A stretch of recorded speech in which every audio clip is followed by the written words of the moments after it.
Toyota's brought me out to California. Once again, I'll be driving the Prius Prime tomorrow, but today, Toyota has given me the GR Corolla to drive for a few hours, and I'm gonna give you my first driving impressions. I haven't driven it yet. So this is gonna be a raw first impressions take on the new GR Corolla. Let's start with the walk around. This is a circuit edition, but there's one small difference. It doesn't have the wing in the back that you would see on a circuit edition, but it does have, you know, the carbon roof. It also has the bulge hood with the intakes on the hood. This thing looks amazing in person, especially in red.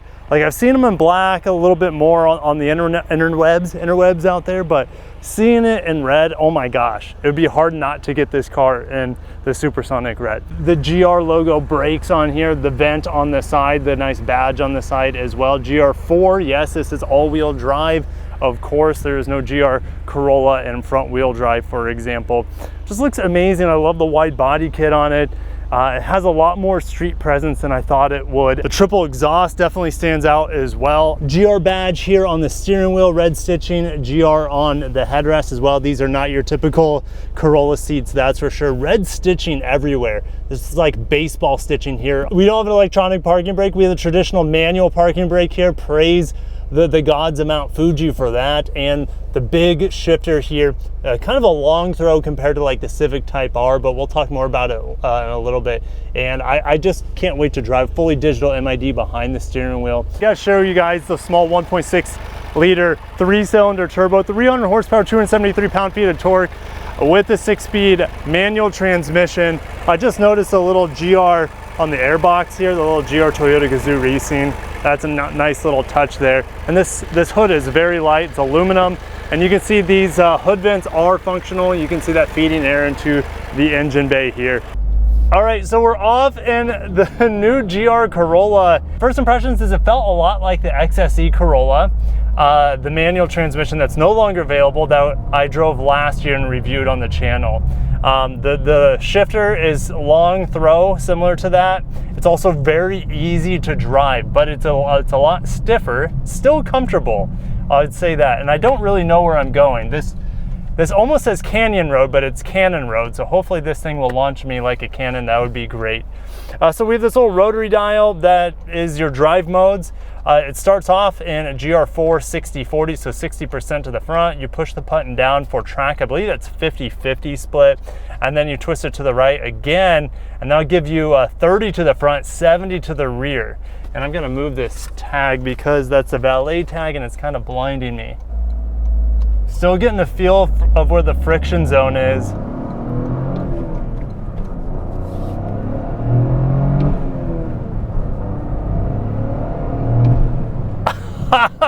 Yes, yes.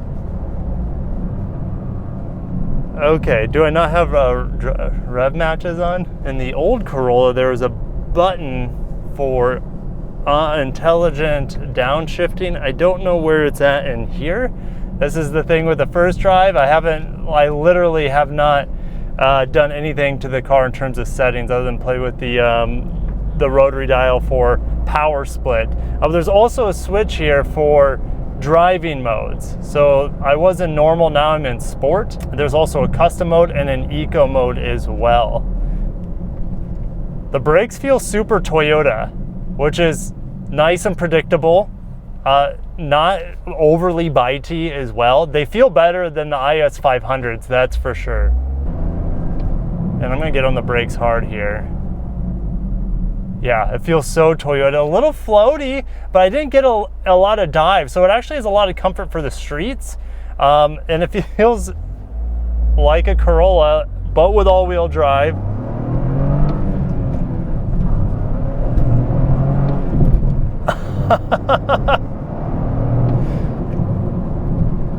I love hearing the turbo.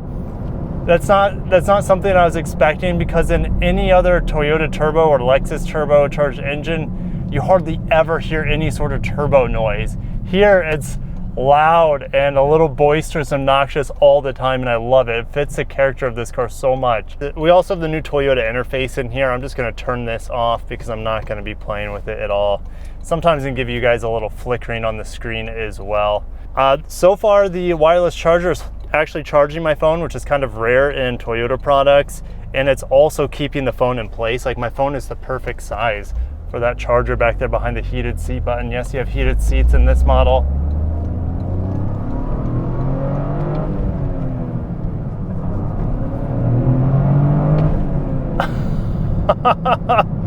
This is genius. I love it. It reminds me a little bit of the Civic Si in that it's great power for the streets. I never feel like it's too much. It's just the right amount of horsepower for the streets. I haven't put it pedal down all the way either yet. I know it has way more power than the Civic Si, but that's what comes to mind here driving this small, compact, sporty vehicle with a manual transmission on the streets. But it's giving me way more like tuner car feelings with the turbo noise on it, the all-wheel drive in here. Like, I haven't had any wheel slippage, and I'm in 60% to the front, by the way. And there's only so much fun you can have when you're stuck behind a Fiat 500L as well. I've been so spoiled driving so many cars with auto rev matching downshifts. I know this has it. Oh, there it is. I found the auto rev matching downshift button. It's kind of hard to see. It's inside of where the heated steering, yes, we have a heated steering wheel in this model. It's inside where the heated steering wheel button is. Even inside of that, it's not in the traditional set of buttons. It's kind of built into the dash in its own little island, the IMT button. So now it's enabled, so I'll have a little bit more fun auto rev matching downshifts. I just twisted it so 70% is going to be sent to the rear as I merge onto the freeway. I'm kind of used to that power split, driving a lot of like IS 350s with all-wheel drive, for example. They like to split 30-70 by default, somewhere around there. Being stuck in traffic in a performance car like this is pretty frustrating. Being in a hybrid or any other car that's not asking me to engage with it all the time wouldn't be too terrible. And I guess I could live with it, but man, traffic just saps the fun out of this car. The steering's really light. And I merged on the freeway thinking that I would have a better chance to open this up. And I'm gonna go right back off the freeway because this is no fun. I don't know this area at all, so I'm gonna have to sift my way through here. Okay, we have a little bit of an opening.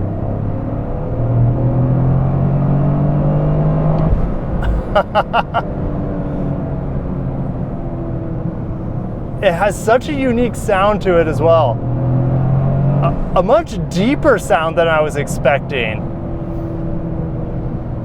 And I don't think I've ever driven a 3-cylinder car before. I've heard plenty of motorcycle triples on the streets, but this is, you know, a much lower revving turbocharged engine compared to like a Yamaha MT9, for example. Oh gosh, it felt so light throwing around that turn.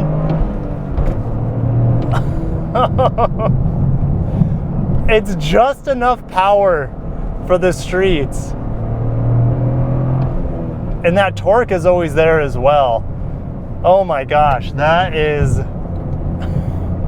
just leaving it in fourth here. All right, what is it like when I want to do the auto rev matching?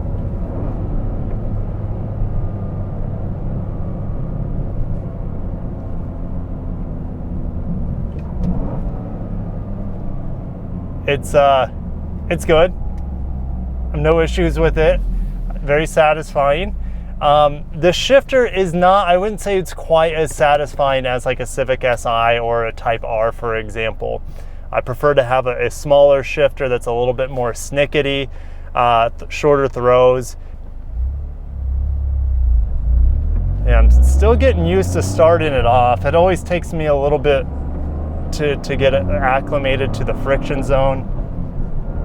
But rowing through the gears, once you're in first, it's super smooth. And I don't feel like there's any weird rev hang going on, like in the Civic Si, for example. So it's more like I would say the Elantra N or the Type R, where you can really bang through the gears and you're not penalized with a rev hang or anything like that. And that's something I had an issue with, not only the Civic Si, but also the normal Corolla XSE. guess it's not that normal, but the XSE Corolla, the 6-speed manual that's discontinued now, that had some good rev hang on it too. Don't get any of that weirdness here. It's just so eager to upshift and play.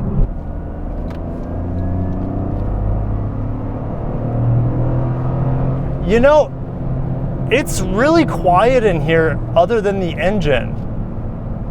I just passed that minivan back there.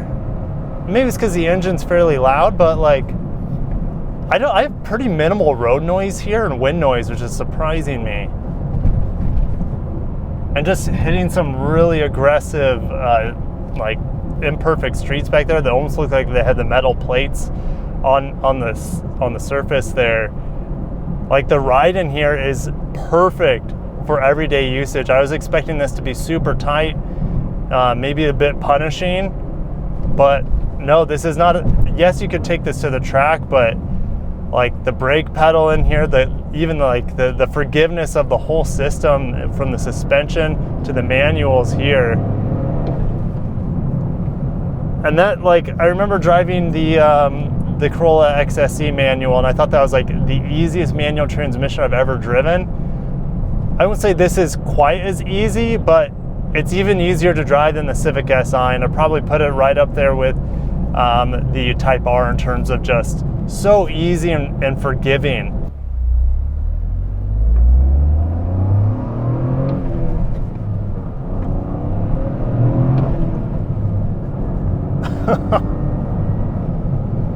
Oh, here in the turbo, once you shift gears or get off the gas, the little whistle it gives you is so fun. All right, I've only driven this car for maybe 20 minutes in traffic, so nowhere close to its limits. I also drove the Civic Type R in California about a month ago or so for the first time as well. So both of them just first impression short drives. There are things that I like about each. Handling, yes, the Type R is better. But I'm having more fun in this car, I think largely because it's so easy to put down this power and torque all the time. And I have different ways I can do it. I can be mostly front wheel drive if I want.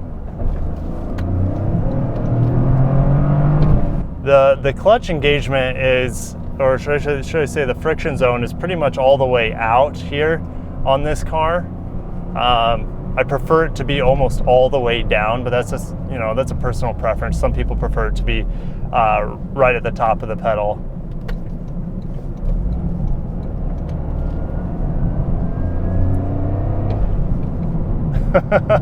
Okay, so this is the Civic Type R. Well, like I said, there are things about each that I prefer. I prefer actually the looks of this on the outside.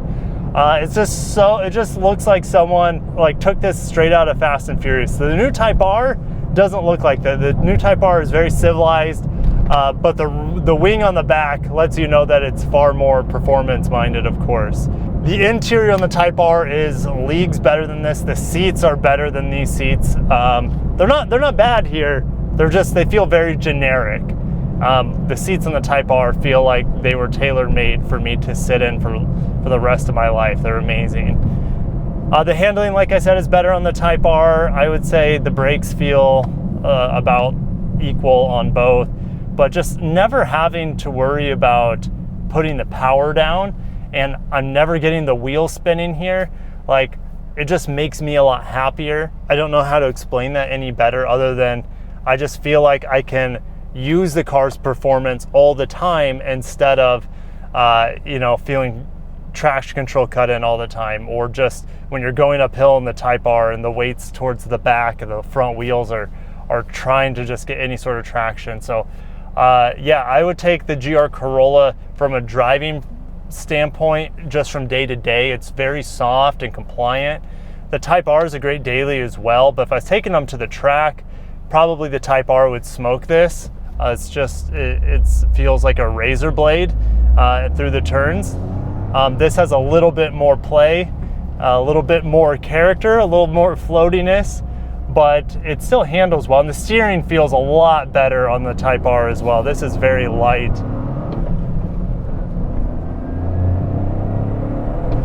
But I get so much more feedback from this engine than the Type R's 2-liter 4-cylinder. Oh gosh, it's just, I'm a kid in a candy shop right now.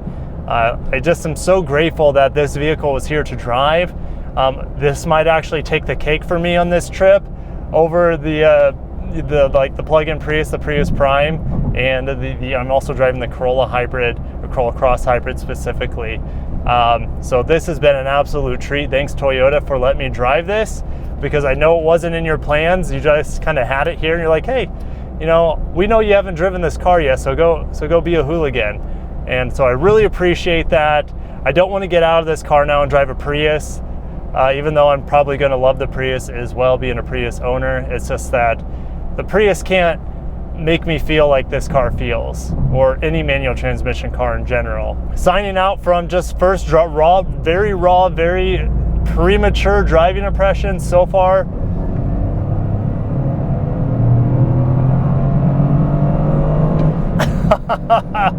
Great amount of power for the streets. Oh my gosh, I want to launch this thing from a stop. I think that'd be so much fun with this all-wheel drive system as well. But anyways, I'm going to shut it down. Thank you guys. Got to cut myself off at some point. And if you enjoyed this video, hit the like button, subscribe for my upcoming Prius Prime driving impressions, as well as Corolla Cross Hybrid driving impressions. Catch you in the next one. Peace.